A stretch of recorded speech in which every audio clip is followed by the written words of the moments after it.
I will add on to what has been said and present a tale on the nutritional security from Uttarakhand, which I witnessed during my field surveys, and also talk a little bit about vulnerability of farmers in the Uttarakhand state, because that is what my research is on.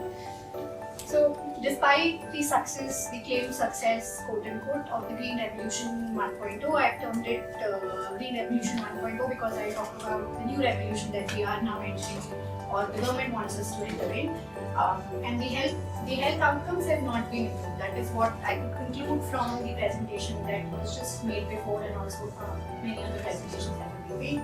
And we could see that there has been a shift in terms of that cereals have gained more prominence, and some kind of millet, sorghum, and all these different crops have reduced. The amount of production has been reduced from these crops. So one thing that I witnessed during my field survey was that there are farming systems in the Himalayan landscape in the Uttarakhand region, and this is where. So we are here. Uttarakhand is a state for some of us who don't know. We are here, and Roorkee is at the foothill, and we are also in the farmers. So there is this system, traditional food system of Bara Anaj, where a farmer grows 12 grains within one season on one field.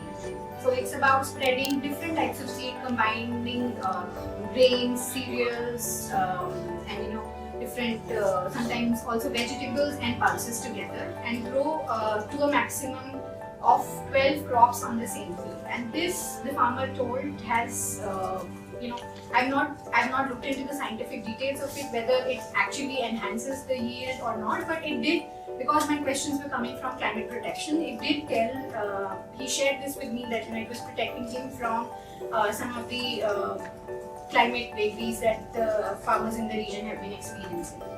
And then when I was talking to Aprajita, this came to my mind again, and I was thinking that why are farmers not taking it up? If this was something that was protecting them from, or was in a way climate resilient, or helping them to adapt to these climate risks, then why is it that the farmers were not taking it up? So some of the answers Aprajita did present, that it was a lot about the market situation, the grains that could be procured from the government. It was a lot about the availability of seeds that were there at a low cost. It was a lot about the kind of labor input, more so from, because this example that I'm going to talk about is from the Himalayan state. The land holdings are much more marginalized, smaller in size than the other regions, and it requires a lot of manual labor to work on these fields. So that was a lot more intensive for some of these practices, and for most of us, like also farmers are also among us, and they also want to shift to more, take up options that require less labor and less time and give them more yield. Talking a little bit about the Himalayan system, so I wanted, my questions in my research have been to ensure food and livelihood security. That's the main question that I intend to support with. So what for this I had two questions that I looked into. First was to identify regions of high vulnerability. Where are these locations which are highly, or could be said highly vulnerable to climate risk, and which are these communities that can be identified as most highly vulnerable. So we had this framework which we developed using IPCC AR5 report. I'm not going into detail. So we did this exercise using an index-based approach, very simple method, but a lot of thought went into choosing these indicators which are pertinent for the Himalayan system, and we identified that there are, and this was done at a village level for about 16,000 villages of the entire Uttarakhand, using the census data that came from 2011. So we identified that there are some hotspots that appear to be red. Red means high hotspots of high vulnerability, and then there are some which are they're performing better than these red hotspots.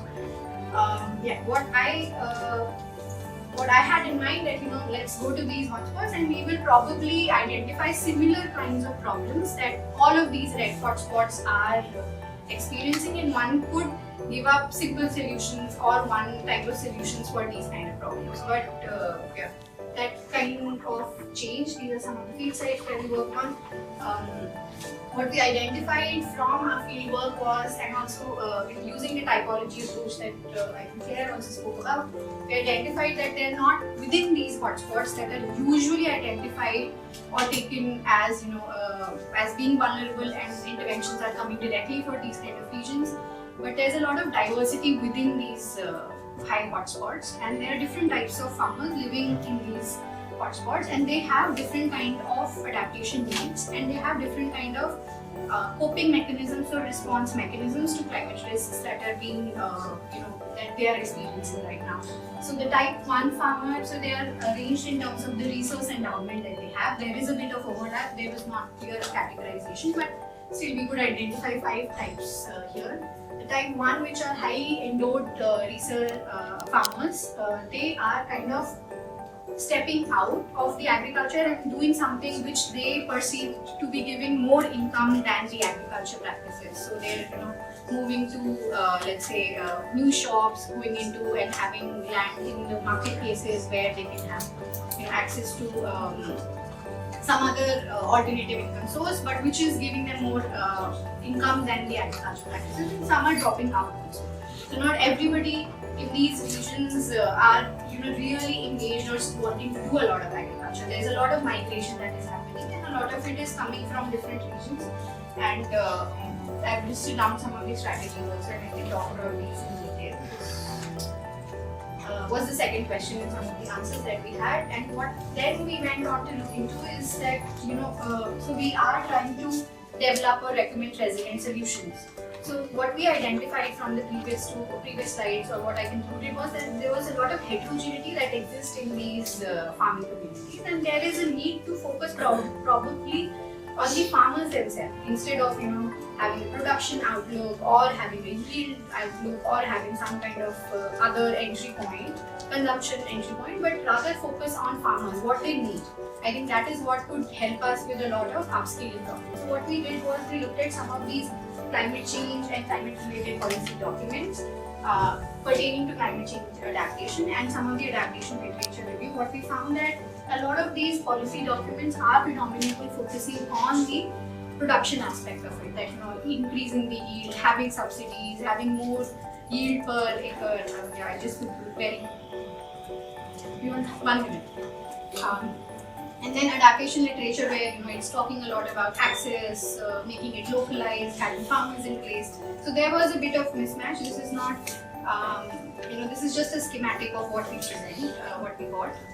And then the second thing that we wanted to understand that how is a farmer defined? Do all these policies define who they are targeting their missions or interventions to? So not many policies are. So there's only one policy which is the national policy for farmers that has a categorical definition of who a farmer is. And in other policies there was not even a co-reference of this definition. And then we did some kind of analysis, and we found that there was very less reference to landless farmers. And now with COVID, the migrant farmers have also become very visible to us. So there was no mention of the migrant farmers in these policies. Something that we are also moving on and using, because we are a technology institute, we have to pace up with the technologies in terms of methods that are coming in. We looked at a lot of literature that is coming from India on agroecology, which uses the word agroecology in the title or in the abstract or in the keywords, and looked at some of the principles that agroecology talks about. So it has 13 principles. Just quickly, that it talks about increasing the resource efficiency, strengthening the resilience, and securing social equity. One of our preliminary finding is that we're still very low on the social equity part, which I think is the core of having these newer approaches or newer frameworks in the process. It's still very much predominant on the input and the efficiency reduction part of it. So I just want to conclude by saying this, and this is my concept of probably how a policy could look into understanding different farmers. I think it starts with the farmers, placing them at the center of the design. and then looking at different, socio-demographic practices or aspects of the farm. Looking at, because there would be something that a young person wants a different thing, a female farmer would want a different thing. So maybe I don't know how it can be made operationalized, but accounting for ethnicity, especially in the mountain areas, caste is something which has a major role to play, and it also determined a lot our categorization of different farmer rights. And then moving on to some of these assets and endowments that are coming from different policies and that are coming from different subsidies, and then finally taking the overview of what a farmer wants. Does the farmer want to really practice market-based farming? Does the farmer want to do organic-based farming?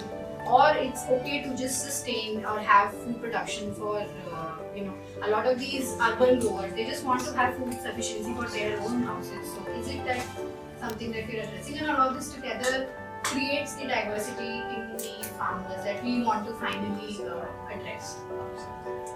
And this question is even more so important, sorry, just one slide, that because we're talking about this new revolution of the new agriculture revolution, which is a lot about digital transformation now. So there's a lot of calls coming up. Even the other CEFIPRA conference that I was at was focused on getting technologies for smallholder farmers.